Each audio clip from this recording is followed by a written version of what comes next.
It's the truth about parenting. Something needs to be real for us. The truth is in the raw things that people don't talk about. This journey is not for the weak. Welcome to the Mama Jack podcast.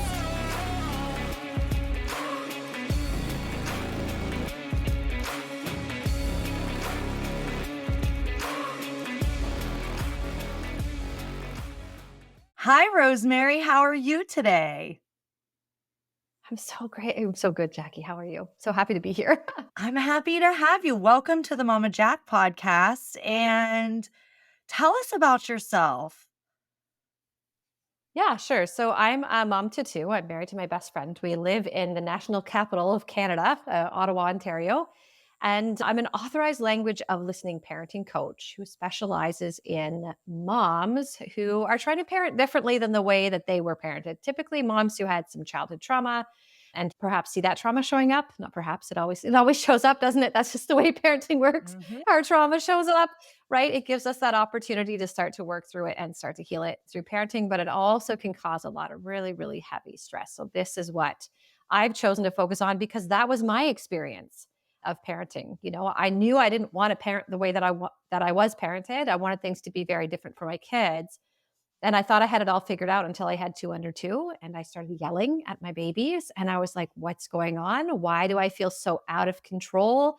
Why can't I sleep at night? Because I'm ruminating over all the things I did all day that I regret. You know, what's going on? And I realized what I needed was some really concrete tools. And I didn't have those tools. I didn't even know if the tools that I was hoping for existed, but I found them and it changed everything for me. I love that. I love that because I didn't have two under two, but my son was two, and then I had my daughter like very shortly after. So I was close, but oh, Very close. Yeah. it's still wild. They're 4 and 2 now. So that was a couple years ago, but yeah. And let me tell you, yes, I went through a mental breakdown after it. So I know all the things. I learned all the things and I had to learn the hard way, right? So I'm so happy to have this information on this show today because if I could have heard something like this before, maybe it would have sparked something in my brain to like, oh, I actually have to heal stuff that I didn't even necessarily realize was traumatic. Like, there's obvious trauma, and then there's trauma that you're just like, "Oh, yeah, that happened, but it's no big deal," until you become a parent. And then it's like, Yep. Yeah. "Hello, hello, hello, we're here." Everything shows up. Yeah, absolutely. Yeah. And I think too, when we're talking about childhood trauma, we just show up in the world. We don't know what to expect. So whatever comes to us, we just accept it. So we don't even realize that, like you said, you don't even realize that you have trauma sometimes because, yeah, it's just the way life came at you. It's Mhm. just what happened. Yeah, for sure. So shall we talk about that? We talk about how this trauma shows up in parenting in particular, and then what to do about it. Yeah, for sure. Um, And then I'll throw in yeah. some So of I my stuff too that, yes, has happened with please. me. Yes. Yes. Yeah, that would be so perfect. So good to hear. I mean, I love that. I love that about the world today, how much we can hear other people's experiences because it's great to read research and all that stuff. You know, that stuff is really important. But I think what's the most important is really that community aspect of really understanding person to person experiences. I think that's when we can really get to the nitty-gritty and even connect through, you know, some of the stuff that we've experienced. So when I talk about this, I kind of talk about the way that I explain it is it's like how the crap from your childhood shows up in your parenting. And then I like to talk about for sure what to do about it. So really when we're talking about this stuff showing up in our parenting and in our adult lives, it's basically showing up as triggering like a life or death response in us when the life or death response isn't necessary. It's just not needed. But our brain has labeled things as life or death because in our childhood, they were or they felt like they were. You know, it was one or the other, or likely a combination of both, right? And so, because, you know, when we're kids, it's so important for us to be able to trust and rely on our caregivers, the people that are responsible for our survival. We really need to know that they're capable. And when, you know, there starts to be some trip ups in that and whatnot, that can make the world a very, very scary place. And so, again, this labeling things as dangerous. So, for example, loud noises. Sometimes loud noises could mean there's danger, right? If there's like a bear growling, 3 feet away from you, that's real danger, you know? But like if it's a child crying and it throws us into a life or death response, a child crying doesn't like it almost never means that there's a life or death like situation happening, right? Kids cry constantly, babies especially cry constantly, but it's the kind of thing. So crying, whining, even though high pitched sounds of whining, a child or somebody else yelling, or even like I say, just loud noises like kids laughing, kids banging their toys. These are ways that they're things that can show up in day to day life in parenting that we can have a very strong response to. And sometimes we recognize we're having a strong response, and sometimes again it doesn't register for us, but we kind of freak out, right? We can start yelling back or have a very very strong response. And really what's happening is, or a way I like to describe it is just like the idea of us, like how easy it is for us to slip into the fight or flight stress response. Yeah. So once we've had a lot of stress in childhood, it's almost like you've got this dripping tap, the way a dripping tap like really has a little bit of a constant flow, or like when you have an IV drip in, right? Like there's just this constant little flow of, medicine or whatever being released into your system. And so, it's really like that it's just very easy for the full flow to come on for us when we've had, consistent stress in our childhood. So there's some ways that we can kind of deal with that, with those big reactions we have, or when we feel out of control, as a result of loud noises, or like I say, high pitched whining, or even just the things that our kids say to us sometimes can feel like life or death. I know a lot of moms really struggle when their kids say things to them like, I hate you, or you're the worst mom in the world. Even that can feel really terrible. And I mean, it's just kids expressing how they feel. Yeah. And we could go down a whole other road about why kids speak that way and why it trips us up. But just to get started, the number one thing that I like to share with moms, that I'd like to share with your listeners, is that like it's okay to remove yourself from a situation. As long as the child or children as long as they're safe, it's okay for you to remove yourself and tend to the little person inside of you first. And that is so important. That's such an important step. Now, if you can't get away, if you feel the yelling coming, if you feel a strong reaction coming, language of listening, which is the parenting model that I teach it and I use it. I love it. Like I use it in my own family, of course. But one of the things that they taught that really helped me to like completely break that habit of yelling at my kids, or that reaction of yelling at my kid, is to move into a space of exaggeration, which kind of sounds weird. Like, what? I'm angry and I'm supposed to exaggerate it? Yes. Because what you're doing is you're exaggerating it, but you're turning it into a game for the child, while at the same time, you're also taking responsibility for your own emotions. Oh my goodness. If we could be taking responsibility for our emotional reactions all the time, that would be like a huge block to us passing on any generational wounding. It is such a healing balm. And like it's been amazing for my kids when they go on the playground, or if a teacher's having a bad day and speaks to them, in a rude way. It doesn't bug my kids. It's like water off a duck's back, because I've been taking responsibility for my anger. And again, one of the ways I did that was by playing this exaggeration game, which is, when you feel that train rising up in you of anger and yelling, you can go into exaggerate it. You move your body like you're angry, but you stay in one spot. You can stomp your feet and pound your fist, but you just go, uh-oh, angry mommy's coming, and you kind of make it this growly, thing. So what you're doing is you're allowing your body to release all that energy that's building up, because trying to stop a moving train is not an easy thing to do. And it's not always the best thing to do, right? We need to move our own emotions through our bodies. We need to let that fight or flight get used up, all the hormones that are in there. But we can do it in a way that it's not, quote unquote, damaging our kids. Because I really felt like that's what I was doing when I was yelling at my kids. So I started doing this exaggeration thing I learned from language of listening, swinging my fist. Oh, angry mommy's coming. And my kids started giggling. And I was so relieved, because it bought me, 5 to 10 seconds to again use up those hormones, but then like get my brain back, like let my brain come back online so I could be free to choose how I wanted to respond in that situation. And I have to tell you, Jackie, there were a few times when I forgot. I actually like was angry and started yelling, and they started laughing anyways, because they were so used to me making it this exaggeration thing, that I, again, was so relieved that there was this space in there that was built in for me, but also still worked for them for the times that I forgot. And then I just didn't need it anymore. I didn't need it anymore after about 3 months. I think it probably took me to really get rid of that yelling. And I was so thankful and so grateful for having such an easy tactic, I guess, in my back pocket that wasn't just protecting my kids, it was protecting me too. Yeah. It was honoring where I was, as well. And so it's really, really genius. So I did say if you can't get out of the room in time or if it's too late, you can use this exaggerating. But I also talked about tending to that little child inside of you that's having a big reaction to the crying and the whining. So let's talk about what to do with that little person if we're going to look after them, that little person inside of us. So in language of listening, first off, it's a very simple parenting model. It's just three tools. They're the only three tools that you need for parenting, for holding boundaries, for growing confidence in your kids. Like it's amazing. The founder she's a genius and she's just really able to like distill all like really potent information into very easy to use tools. And that's what we all need as parents anyways, because we're in these like definite situations that are like what I like to call usually chaotic emergencies, where we have to run around and handle things very, very quickly. So it's nice if there's only three tools that we have to remember. And at the beginning, there's only the one tool.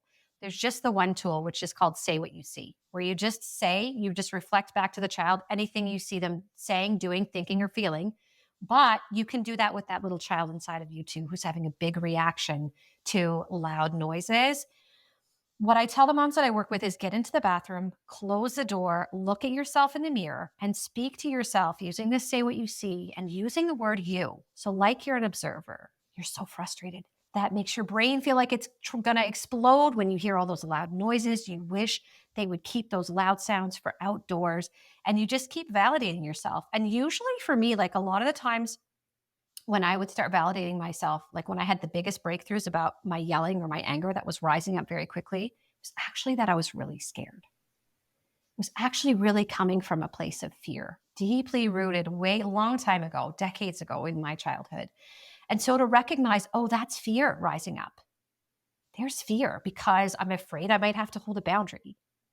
Right? I'm afraid that I'm going to be rejected. Like there's many different fears that can come up. Even when our kids are late, when my kids were going to be late, they weren't putting their shoes on when I asked them. Right away, I was trying to stay so patient. But really this fear in me started building up. I'm going to get rejected by society because I'm late for this event, right? The teachers are going to be mad at me or the coordinators or whatever. And I'm really trying to just protect this little child inside of me by, controlling my children's behavior. And like, really, if we stop to think about it, controlling our children's behavior is not going to help us deal with fear. It's just not. I mean, Like, it's not a equal. behavior. Like, no matter what you do, you start to control one and then a new one pops up. And how are you going to control that one? Like, you really Yeah. can't. It's really, Yeah. yeah. It's rare. I Yeah. wouldn't say you can't. It's rare. From what I Yeah, well, we can hold firm boundaries, but actually controlling, right? And I, most of us have learned this is really not a healthy way to function is to try to control a little person. We want them to make their choice. They're making their choices anyways, right? But I guess one of my like beliefs about parenting is that I don't want my children making decisions based on fear, which is one of the other ways the crap shows up in our parenting that I'll talk about later. But just that idea of making decisions based on fear, I do not want my children learning that that's how we function in the world. It's really important to me not to pass that on. So again, getting in the bathroom, speaking to yourself, talking about how you feel, and really getting down to the root of what you want in that moment. And it could be that you want comfort because you feel really afraid. I feel so afraid because my kids are not doing what I say. It's making me feel helpless and powerless. That's how I felt when my parents spanked me, and I hate this feeling and I just have to make it stop and I can't make it stop inside myself. It feels like it's my children that are causing this feeling. I need them to stop what they're doing to stop it. Really uncovering those things. Those things can come up very easily if we start using, again, that say what you see with ourselves, because all of our emotions and our reactions, like they're just messages. That's all they are. And when we've had a childhood where we've stuffed a lot of our emotions and a lot of our needs, they get really loud. Yeah. That's one of the reasons why we yell, right? Is because we just want to be heard. Mhm. Or there's a part of us, there's a little child inside of us that wants to be heard that's been silenced for so long. And for me, my experience was I'm in front of little kids now. I'm not as afraid as I was when there was adults. Right? So it was a safer place for my fear and anger to come out where it wasn't safe for those emotions to come out in my childhood, but they were spilling out all over the place and I hated it. I really, really hated that way of functioning, you know? So a couple of other things that people can kind of keep in their back pocket when they are having big reactions to loud noises or to whining or to crying. One is just to recognize it's probably a sign and a message that you need a little extra self-care. That's not always the easiest thing for us to go after or get, as parents, but it is really, really important. And when you are looking after yourself, you will be able to bring a better version of yourself to your kids, right? And you're also showing them that it's okay for them to look after themselves. The most effective thing that we do as parents is to model for our children. So Mhm. much more what we do than what we say affects our kids.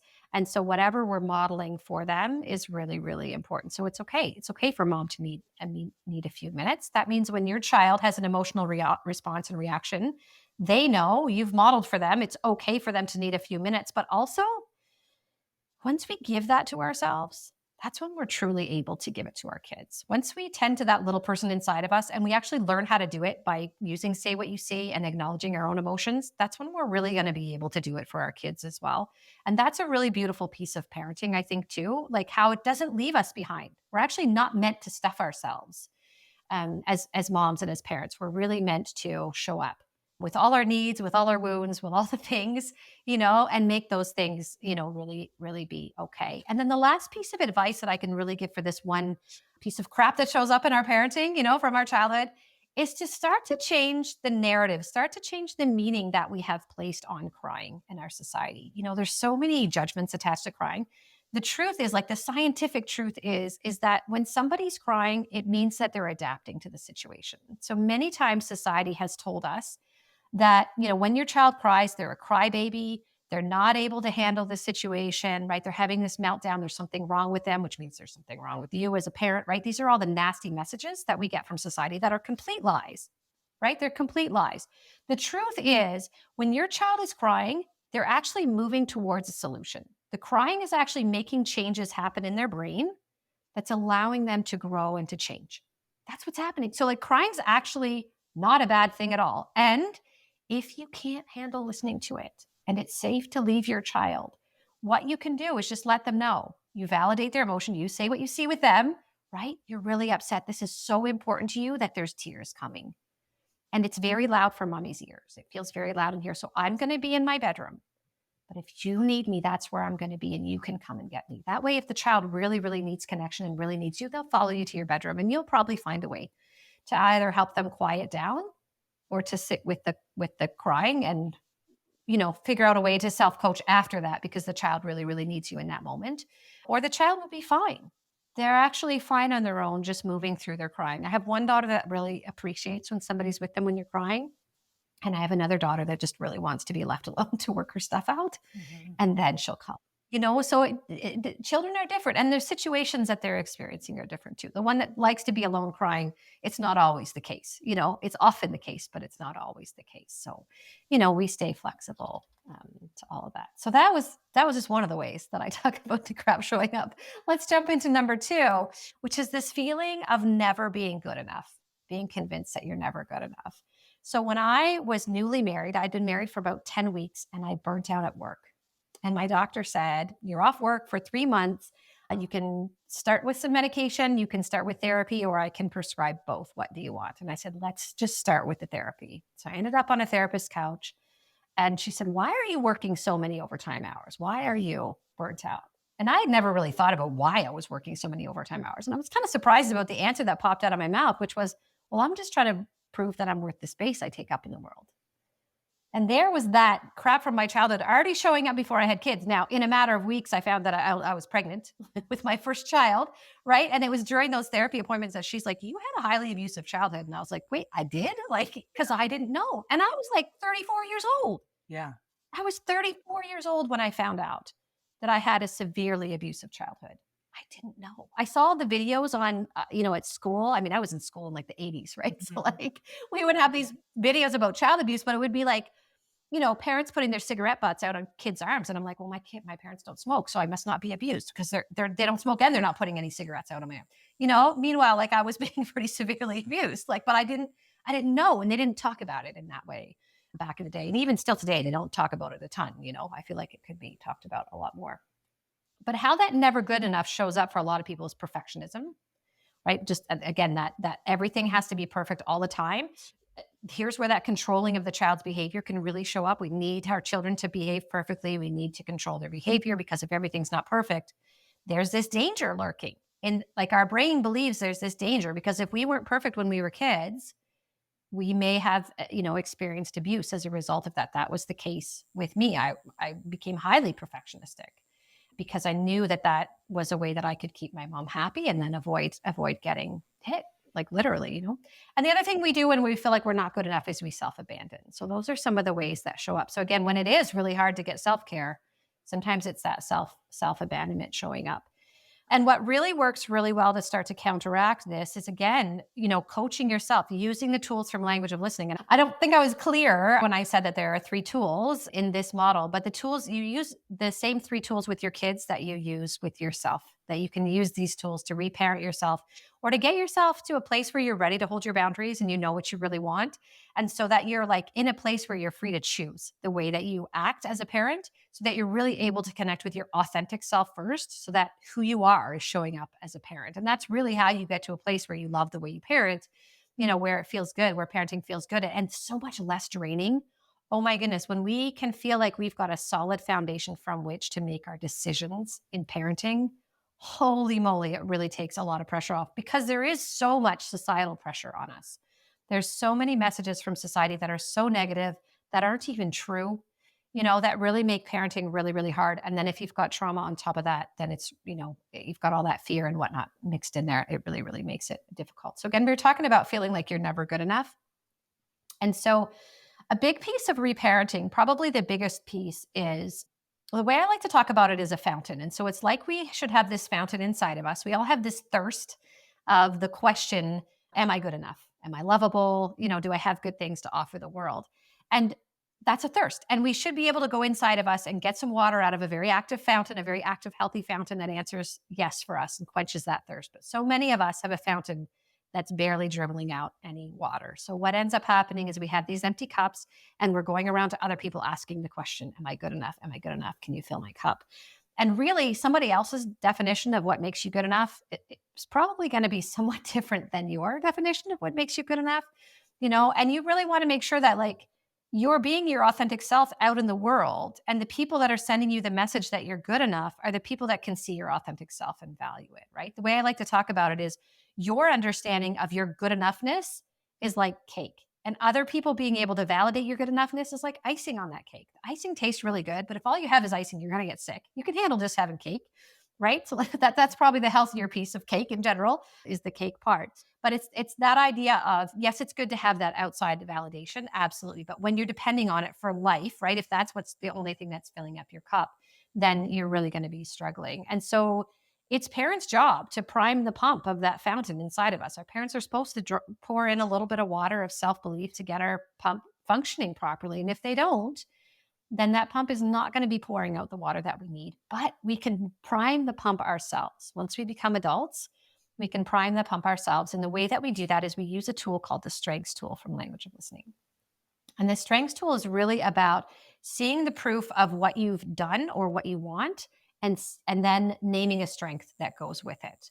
And so with kids, it's typically, we'll do say what you see first and then name the strength. I always like to talk about the first time I used the strengths tool with my youngest, because she was 3. And I was like, okay, how am I going to learn how to start pointing out strengths all the time in my kids? Because strengths is really all about, when you see behavior you like, you point out the child's strength, and then that actually wires their brain to believe that about themselves. And we all act according to who we believe we are. Mm-hmm. We act according to who we believe we are, right? So if we can get our kids to believe things about themselves, they will act that way. They will even create opportunities to continue to experience the strengths that we point out to them. So when my daughter was 3, I was like, okay, what's a good strength to point out in a toddler? And I thought, well, helpful is a great strength to point out in her. So I asked her to get me a butter knife out of the kitchen. So she got me a butter knife and brought it. So I did say what you see, because we always use say what you see first. But in this instance, what say what you see does is it gives proof of what the child is doing or whatever. The strengths tool is very different than praise.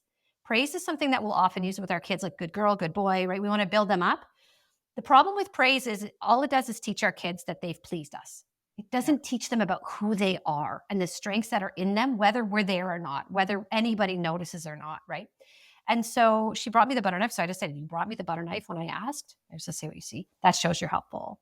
So 2 more times that day, I pointed out the helpful strengths to her. And she said, "Mommy, you keep saying that." And I said, "Well," I said, "Yeah, it's just something I'm noticing about you today."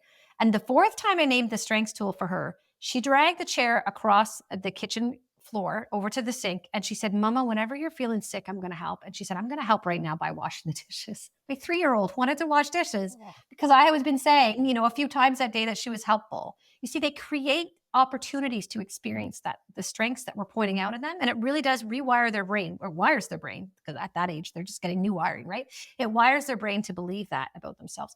We can rewire our brains to start to look for and notice the strengths that we have inside of ourselves, and it even changes our self-talk. I had a client who, she was using the strengths tool with her daughter, and then her daughter walked into the kitchen where her mom was one day, and she said to mom, she said, "I just cleaned my desk." There's the say what you see. And she said, and then she goes, "That shows I'm responsible." And I started laughing in this moment. So we were laughing because we're like, this is how this girl speaks to herself now. yeah. This is how she speaks to herself. She sees the good things that she does and she sees them as proof of these strengths that she carries inside of her, which is amazing, right? It's absolutely amazing. So we can do that for ourselves.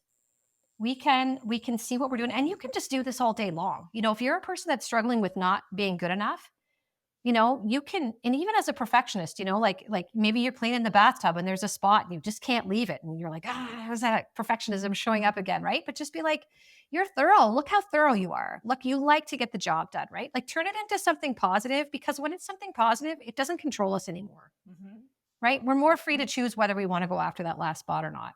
If we're too exhausted to clean the last spot in the tub and we push ourselves beyond it. Sometimes it's good to push yourself and sometimes it's not, right?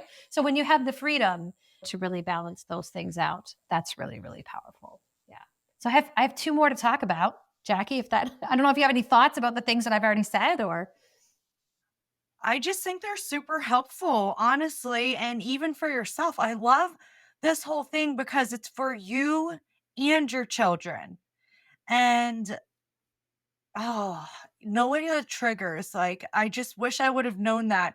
I had a ton of stuff happening with me though. So it was just like one on top of the other, on top of the other, on top of the other, So it's like, yes, I did try to talk to myself positively, but there was still so much hormonal stuff happening. I think I just couldn't get to a place where I could see myself clearly. So, whew, but this is such a beautiful program. Like I said, I love the work with it's like you said, it's easy to remember and it's you and your kid. So you're reparenting yourself, which is the biggest thing with trauma during childhood is just there are so many ways to do it, right? But this is such a cool way because not only are you doing it for yourself, you're doing it for your child.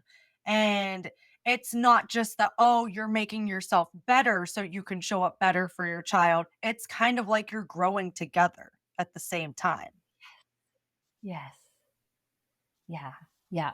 Absolutely. Absolutely. And I think the thing that's really cool about that idea of growing together is also sometimes I didn't feel like I had enough self love to put the effort in for myself to learn how to use these tools, but I could put the effort in to do it for my kids. And then it was so much easier to do it for myself.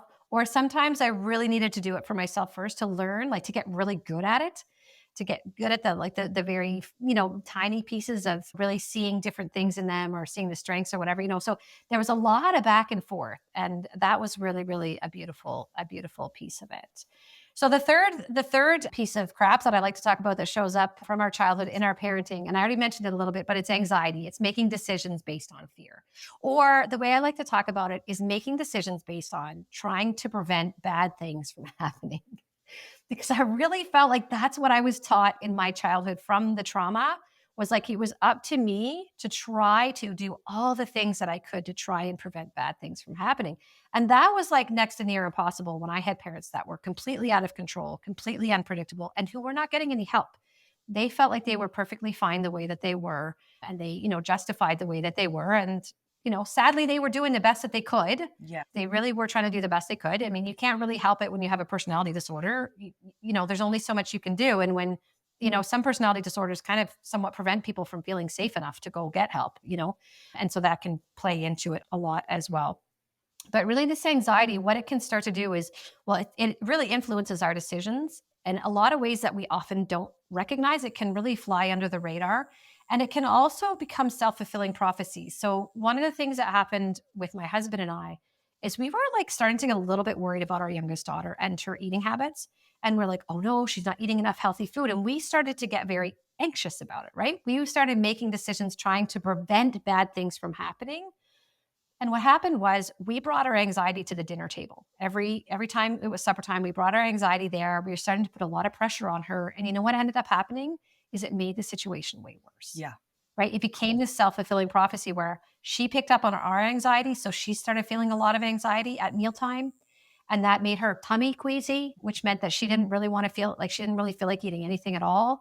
Right. And so this idea of, okay, where is again all this fear coming from? When I talked about with the first piece, like a lot of times my yelling was actually coming from a place of deep fear. And I had this thing in my childhood where I had a mother who wanted me to be afraid of absolutely everything, and a father who wanted me to be afraid of absolutely nothing. So much so that we used to take this ferry that took like 3 levels of cars and then 3 levels for people to walk around. And my dad would hold me over the edge of the ferry, over the fence, over the open ocean, and throw me up in the air and catch me. And I had no idea how dangerous that was as a child. But he didn't want me to be afraid of anything. He didn't want my sister to be afraid of anything either. She was 5 years younger than me. When he did it to me, I would ask him a lot of questions about what would happen if you dropped me, blah, blah, blah. When he did it to her, she would freak out and scream and cry. And he would get so angry at her for being afraid. And meanwhile, now I think about it, I'm like, if he had dropped me, Yeah. he would have been in jail. Yeah. Right? My family would have been without me, without one of the daughters. They would have been without their father. He wouldn't have been able to financially support us. We were a one income family. It just would have caused such a huge, huge mess if he had have dropped, either my sister or I. He never did it to my brothers. I don't know why. It's kind of a strange thing. I had 4 brothers and 1 sister, but he did not want us to be afraid. And so inside of me, the little person took this message that it's not safe to feel afraid. What do you do with that? Because we need to trust our emotions, right? When fear shows up, if it shows up in a truly scary situation, it's not anxiety, it's like real fear. It's so good. It's so important, Mm-hmm. right? Like fear really does, it mobilizes us to run, to fight, to do what we need to do. It's of high, high importance. But for me, I was afraid to be afraid. And so it was just fear all the time, Yeah. but not fear about the right things. And so this can happen to us a lot too. And again, anxiety can show up in so many different ways in us. But again, starting to acknowledge all of your emotions and accept your emotions, because again, emotions are just a message. They're often a message about boundaries being crossed. Sometimes we have emotions that show up. And this comes from a therapy model called AEDP. And it really talks about how we have some emotions that will show up that will inhibit other emotions. So some emotions that were not okay in our childhood, like for me, fear. We could say that when I was getting angry with my kids, it was showing up to hold back my fear so that my fear wasn't acknowledged because it didn't feel safe to be afraid. We can have a lot of things like that. So this is where getting back in the bathroom, acknowledging, your emotions with the say what you see. And the say what you see also works really, really well as journaling. For me, I had my biggest breakthroughs using say what you see to self-coach when I was writing it out and really talking about how I felt and what was going on. And one of the things that we look for when we're using say what you see, and we know that we've really hit down to the very core of what's going on, is we watch for a physical reaction inside of ourselves. And that physical reaction shows up in one of two ways. Either we start crying because we finally really hit on that nerve, that wound, and it's open now, right? It's open to the air. It can start to heal. And so, and we just feel fully, fully understood. And then the other way, feeling fully, fully understood, is that we just start nodding our head. That's the other physical reaction. Like, yes, that is how it feels. We feel really like adamant, yes, that is exactly how it feels. That is what's going on. And really, really understanding ourselves is key. It's really, really key to get the messages from those emotions so that we can, really start to move on and glean the wisdom that our emotions have for us. Because expressing emotions in childhood for almost all of us, let's be honest, our emotions probably triggered our parents, or at least some of them did. Yeah. right? Even for my parents, a lot of laughing, like on Christmas Day or in the backseat of the car, that really triggered my parents. Now I understand. I have a deeper understanding because I'm like, oh, I get the nervous system response that happens when you have a freak out over loud noises. Yeah. And it makes me sad, you know. And now I learn that if my nervous system is freaking out because my kids are laughing, if my nervous system is in a place where that drip is a little bit too turned on too much, I'll just walk out, right? Because it's just showing me, okay, you need a couple seconds to acknowledge what's going on, or you're overwhelmed. Yeah. Your system's overwhelmed. And that's another thing I really want to communicate to people. Like, it's okay when you reach the top of your capacity, whatever that is. It's okay for you to pay attention to your capacity. It's not even okay. It's really important. Yeah. I It's agree. really important to acknowledge your capacity, right? And that's part of that self-abandonment that we could have talked about when I was talking about never good enough, you know, where we really do ignore ourselves and we abandon ourselves. That idea of really being okay with our capacity, really being okay with acknowledging when our nervous system is overwhelmed and tending to it, you know, that's really, really huge. Really huge. So I have one more thing to talk about, which is the flip-flopping that happens between nice mom and mean mom. Again, that feeling kind of out of control and really trying hard to be very, very patient. And we'll be patient and we'll ask 10 times nicely, you know, and then we flip out. Or sometimes we become such a nice mom that it's actually because we're in the fawn state and we've just had to let go of even, you know, trying to care because it's too much. And many times why this happens, it's really the main reason why it happens, is we were never taught how to identify and honor our boundaries, our personal boundaries. We just don't know how to do it. Like for me, I really believe that boundaries were mean and controlling. That's what my brain believed. That's how my brain was wired, that boundaries are mean and controlling. And what happened then was I subconsciously believed I needed to become a mean and controlling person in order to hold boundaries. This is why I was flip-flopping between mean mom, nice mom. I was like, be patient, be patient, be patient. You don't want to be a mean and controlling mom. Be patient. But then when your child doesn't get out the door on time or they're hitting their sister or something else is happening, right? And you just know you have to hold a boundary. The only way my brain knew was to blow up. And so language of listening, thank goodness, swooped in, you know, and taught me how to identify what my boundaries are, which is super, super easy. It's just your preferences. It's just your likes and dislikes. That's it. If you don't like something, that's a boundary for you. That's it. And that's all it needs to be. It doesn't need to be this big, other people say it is or whatever. Once we start going and trying to get answers in other people's boundaries, they're not our boundaries anymore. It's really hard to hold other people's boundaries, especially without a lot of drama around them. And that's us going around with that empty cup again. Mhm. We don't want to go around with that empty cup trying to get answers from other people. We have an incredible wisdom inside of ourselves, and we're the people that love our kids. Nobody else is going to love your kids the way that you do. So when you get in touch with your authentic self, your mom is going to show up like the most amazing, right? Exactly what your child needs. Exactly what your child needs. So to be able to identify your boundaries, and then I love this for language of listening because it taught me how to hold my boundaries in ways that left my kids feeling empowered, in ways that actually taught them new life skills, and that left me feeling empowered too. Instead of that mean mom that was laying in bed at night and couldn't sleep because she regretted all the yelling she did all day, all the ways that she overreacted to her kids. I hated that. I remember looking at them laying in their beds asleep at night going like, what did I get so upset about? I don't even remember what the upsetting things were Yeah. because they weren't that important as far as correcting them. They were important as messages for you. There's some parts of yourself that need some love, that need some tending to. Mhm. Yeah. Yeah. So maybe I can talk about how to use the can-dos tool a little bit as well, just to kind of get into that about, you know, when it comes to holding boundaries. So again, just to kind of review a little bit, the first tool we always start with is say what you see, which is that validation. When we talk about, you know, emotions and what's going on and thoughts and all those things. And then, you know, when we're seeing behavior we like, we're going to name the strength that's showing up because that's going to rewire our brain or our kids' brains, you know, whoever we're talking about. It's going to rewire that brain to believe that about ourselves or for their children to believe about themselves. And what we believe about ourselves is how we act. That really directs the way that we act and the way that we're showing up. And then when we're seeing behavior we don't like, and we often see behavior that we don't like in ourselves, and we especially see behavior that we don't like in our children, right? Both of those things happen. And so we move into the can-dos, and can-dos are really about using say what you see to determine which of the three needs either you or your child is meeting, because language of listening says that all behaviors are driven by three healthy needs: experience, connection, and power. We can talk about what each of those needs really looks like, okay? But all behaviors are driven by those three healthy needs. It doesn't mean that all behaviors themselves are healthy. It doesn't mean that all behaviors are behaviors that we like, but we can always go back and trust the person's intentions. In language of listening, we have a question that really helps us uncover that. When you see your child doing something you don't like, you can ask yourself, why would a great kid do that? Or when you see yourself doing something you don't like, why would a great mom do that? And we start from that foundation that we're working with really great people. And I love that. I love being able to start from a place of thinking that people are pretty fantastic. Mhm. People are fantastic. They're amazing.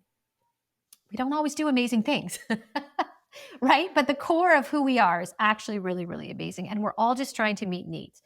Now, the three needs are, we talk about experience. Experience is all like, I've got this body. What can I do with it? I've got this life. How can I enjoy it? And like for kids, that shows up as like a lot of experimenting and a lot of exploring. During the pandemic, I was living in a place in Canada where the lockdowns were severe. And what I saw my kids doing to two big things that I saw them doing that I didn't like was I was finding my jewelry in bits and pieces all over our house, Oh, and I no. was finding shampoo smeared all over the bathroom wall, and I'm like, "I don't like this. Oh, Do not like this." But they're meeting their need for experience. That was telling me, because we were so locked down, we weren't even allowed to go for walks outdoors in the park. Like, yeah. that was like a no-no. You got fined if you went for a walk in the park. And so we were so closed in that they have to learn, they have to grow, they have to expand. Kids just do, right? And so I needed to start providing opportunities for them that would meet that need in a way that felt good for them, right? That actually satisfied the need for them, but that fell within my boundaries because they were outside of my boundaries smearing that shampoo on the wall. I hate trying to clean shampoo off the wall, especially when it's like clear and you don't notice it the first day. Yeah.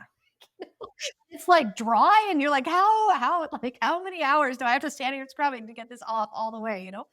So that's experience. Really, if your kids are climbing on the furniture or if they're experimenting with things, like maybe they've poured, I was just remembering too, my daughter poured turmeric all over the floor and it got wet and it like stained the floor yellow. Oh Like, my god. Yeah.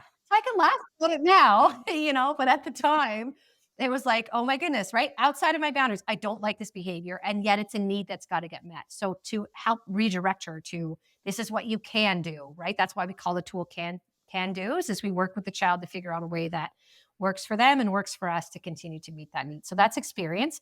Connection is a pretty obvious need, right? Just, verbally connecting, physically connecting with other people.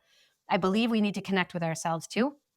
And then power, a lot of people think that power has to do with power over, or especially those of us with trauma, maybe believe that the need for power has to do with having power over people. But it's really about feeling capable.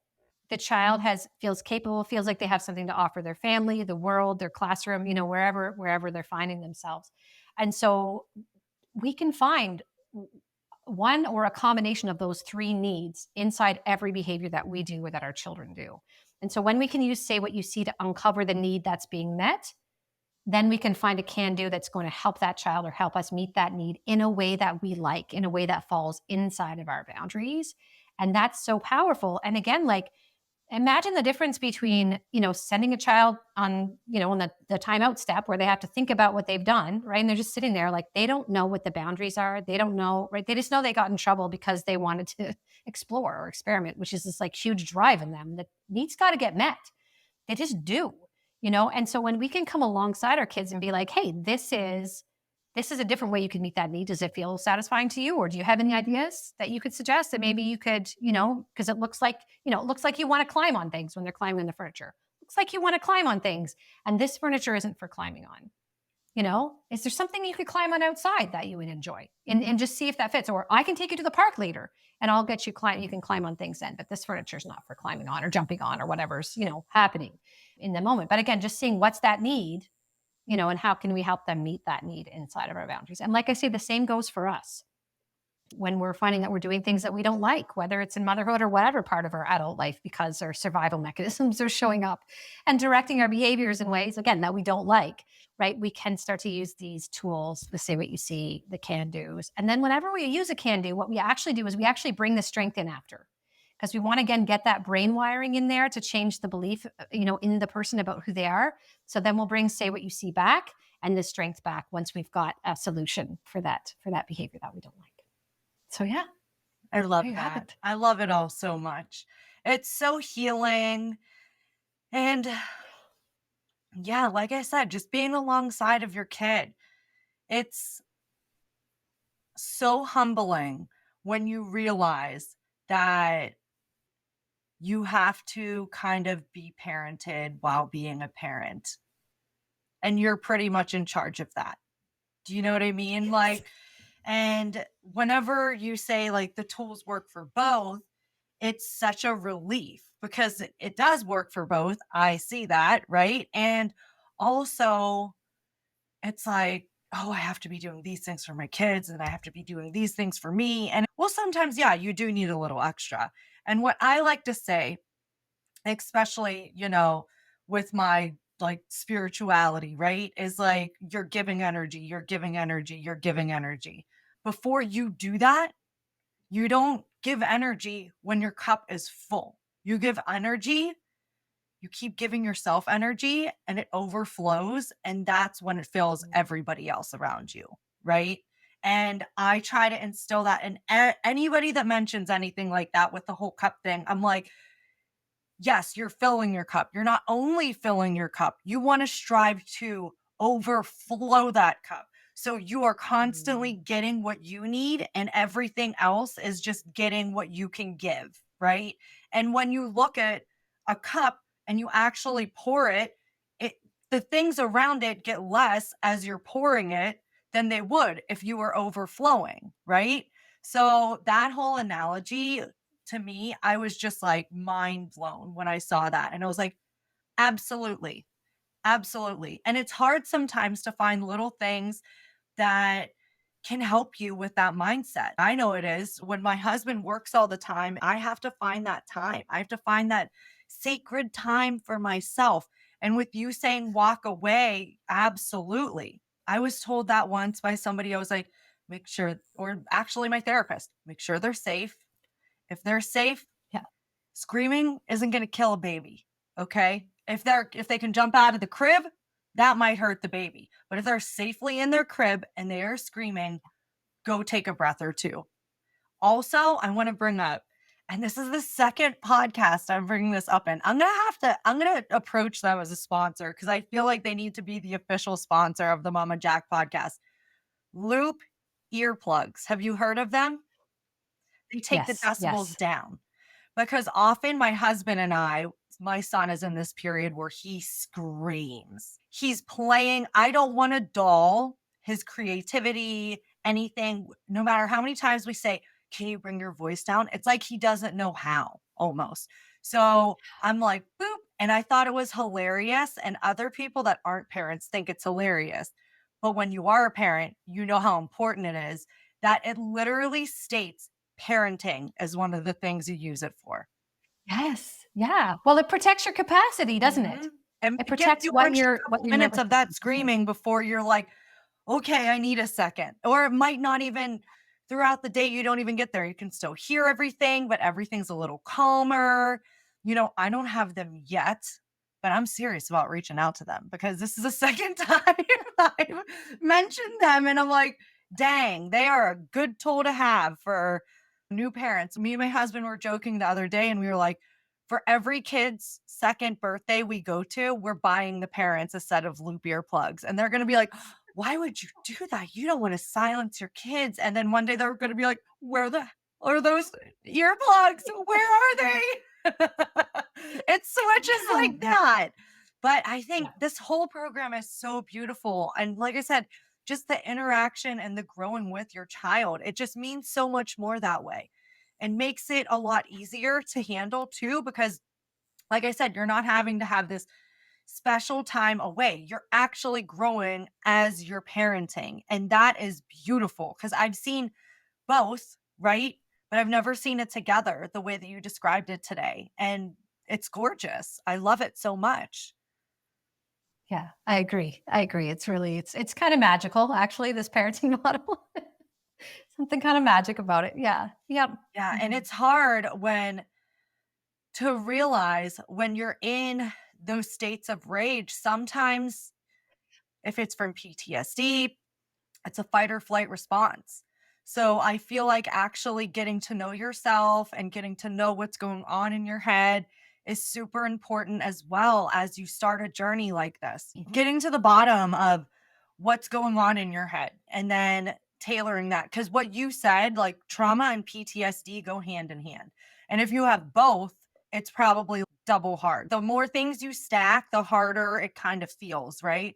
But once you Yeah. can get in the clear a little bit in your mind, however you can do that, it starts to become a lot easier. And I don't know about you, I would recommend baby steps as well with all of this stuff. Like start Yeah. slow, with Yeah. maybe Yeah. one of the steps that you're talking about.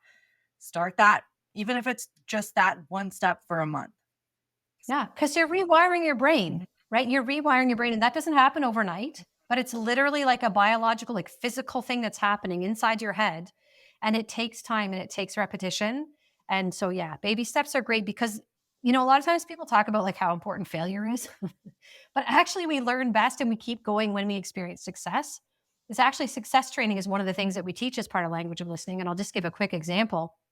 When your child is learning how to do up their zipper, for example, the hardest part is getting those two Mhm. pieces together, the two zipper pieces together at the beginning. And so that's typically the really, difficult piece. That's really the piece that parents have to help with. If you just help your child with that part and you let them be the one that zips the zipper up the rest of the way, they're going to learn how to zip up their zipper so much faster because you've given them the taste and the experience of success. Even though they didn't do completely on their own, they still experience a piece of success in there. And you can name a strength, right? Even as well, when that happens, which will make it go even faster. But that idea of experiencing, yeah, little bits of success, that really, really keeps us going, helps us meet our need for power, right? And keeps us progressing. And it's so, so important. Yeah. I Yeah. love that. Yes, my 2-year-old is obsessed with zippers right now. She sells zip, zip, zip, and I'll wear a hoodie, and I'm like, "Oh, I'm so scared she's gonna get my neck." I'm like, Oh, "You yeah. can pull it down as far as it'll go because I don't wanna stop her because she's so excited." But at the same time, if Yeah. you've ever been pinched by a zipper, man. Oh, you don't want to be. No, no, that would be so painful. Yeah. Thank you so much for sharing all this information. It was such a pleasure to have. Yeah. Oh, I'm so happy to be here. Is is there any ending thing that you would like to give to the Mama Jack world and community? Yeah, well, maybe two things. I mean, I'd like to just to share like what I think is so important a concept for people to kind of think about. And that is, I think one of the most important things we can be working towards is something called unconditional self-trust. And so if you really think about, what the heck is that, but that idea of really trusting yourself, like your boundaries are yours. And like I said, like nobody loves your kids at the level that you love them. Like you're the only one that can really give that full extent, of love to your kids. And your life is yours. Like you are the most important person in your life. That's fine. And the more you trust yourself, the more you are going to love other people because you do. You just love other people, right? And that love is going to be able to come out in very healthy ways, in ways that meet your needs and their needs too. All those things are so important. And then the other thing I would just like to share is how people can get in touch with me if they're interested in learning more about language of listening. Get it. It's gonna And be in the show I do notes work. too. Okay, great. Yeah. I do work with moms and with couples if both parents want to come along too. I have a 12-week program where I teach people how to reparent themselves while they're parenting their children and really learn how to use the language of listening tools in powerful ways so that they are equipping their kids with an unshakable confidence and with life skills, but they're also getting those things for themselves too, that so that they can feel really proud of themselves. And my business is called Love the Way You Parent because that's my goal is get people to a place where they feel free to choose the way that they're parenting. And when you're free to choose, you're going to choose all the ways that you like and all the ways that you love, to parent. And so that's why we call it Love the Way You Parent, because that's, that's my goal, getting people to love the way they parent along with that unconditional self-trust, really getting that in there. And when we have it for ourselves, that unconditional self-trust, then we can pass it on to our children as well. And people can just find me at lovethewayouparent.com. They can even email me at lovethewayouparent@gmail.com as well. Awesome. Thank you so much. You're so welcome. Thank you. Welcome to the end of another episode of the Mama Jack Real Raw Parenting Podcast. I hope you enjoyed today's episode. Remember, parenting is a journey filled with ups and downs, and it's okay to make mistakes along the way. The Mama Jack podcast is here to provide you with support, guidance, and real-life stories from fellow parents who are navigating the challenges of raising children. If you have any questions, topics you'd like me to cover, or stories you'd like to share, please reach out to me. I love hearing from my listeners and incorporating your experiences into future episodes. You can find me on Facebook, Instagram, TikTok, and Podpage, all under The Mama Jack. TheMamaJac. Thank you for tuning in. Remember, you're not alone in this journey, and together we can create a supportive community of real, raw parents. Stay tuned for more episodes filled with laughter, tears, and everything in between. Until next time, keep being the amazing parent that you are.